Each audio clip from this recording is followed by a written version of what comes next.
Welcome to Stripped Simple. I'm your host, Olivia. Let's talk about self-care and simple beauty.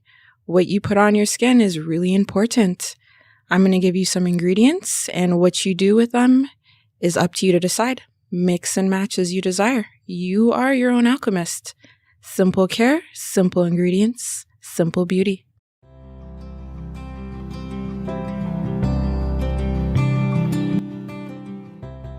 Strip Simple Peppermint. Peppermint is a fun one because this is a common herb that you can grow in your backyard. It is a plant with very aromatic leaves and tends to have pink to purplish flowers. This plant is very easy to grow. It requires no maintenance on your part, and when it is stress growing, which means you are not watering it and just leave it in your garden, it has an even stronger flavor and gets mintier oils. This plant is super invasive and will choke out all of your other plants if you do not put it in a separate container or if you do not give it space on its own. Peppermint is a cross between spearmint, which you might remember as Wrigley's gum, and watermint. You might not have heard of this one, but it is a mint that grows in water, giving it its name, and is very pungent and strong. So one day somebody decided to cross these two over to get the perfect flavor, and they achieved their goal. There are more than 25 different types of mint, and including lemon balm, chocolate mint, and they all taste different. So peppermint is a pretty sharp scent. Think of the scent of winter. It's almost like being on the pinnacle of a mountain, on a mountaintop. A little bit of ASMR.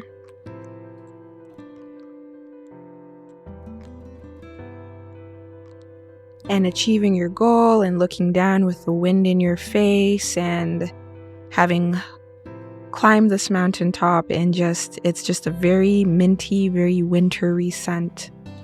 It's primarily produced in the States, in Russia, in India, China, England, and Italy, and it can be used for so much.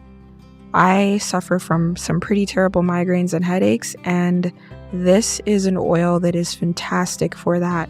It's also very good for nausea and digestion. You can use it to keep yourself awake and alert. You can also use it to take the sting out of bug bites. If mosquitoes have made a feast out of you, this is an oil that you can apply onto your cuts neat, and it will take the sting out so that you don't itch yourself bloody, which I've done before. It's also very good for sore muscles and pain, and you can use it to combat odor like you might in toothpaste or foot cream. It helps with colds, and you can also cook with it, like most of the things that I've actually listed in all of these episodes, and a few more that I will list in the coming episodes. It's also really good for stimulating your scalp, so it brings blood to the surface of your scalp, and that helps with hair growth. Emotionally, peppermint can actually help you get in touch with your feelings to sort them out. It helps you absorb and process things so that you can move on while helping with depression. You have oils like orange essential oil, sweet orange, for example, or even any other citrus, lime, grapefruit, mandarin, that are very uplifting because they have a bright scent. Peppermint is not really like that. Peppermint is more of a processing type of oil. So even though it has a very cold scent, or it's very kind of wintry when you think of it, it does still help with clearing away depression, sort of like it pushes you to move forward instead. So some of the things that you can make with peppermint is, the most obvious of tea, and I'll be sharing some of that with you later.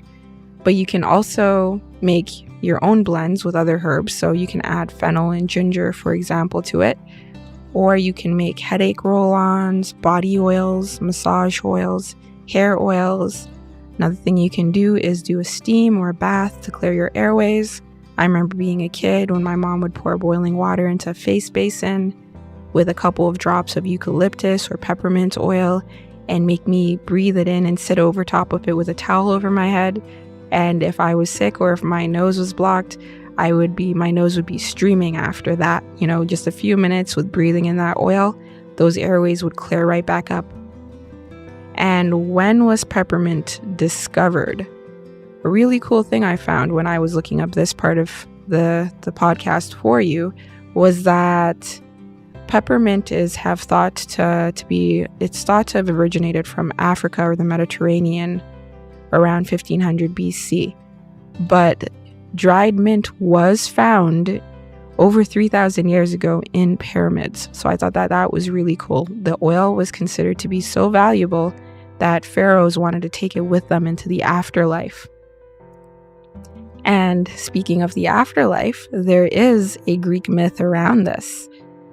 The Greek myth of the name Mint actually comes from Hades having an affair with a nymph named Minthe, like Minthe.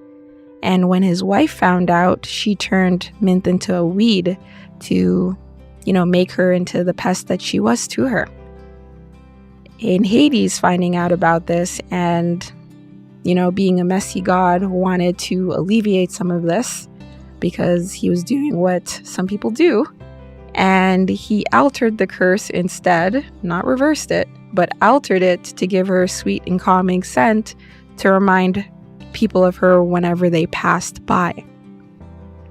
So, peppermint came from Hades' affair, being cursed into a weed.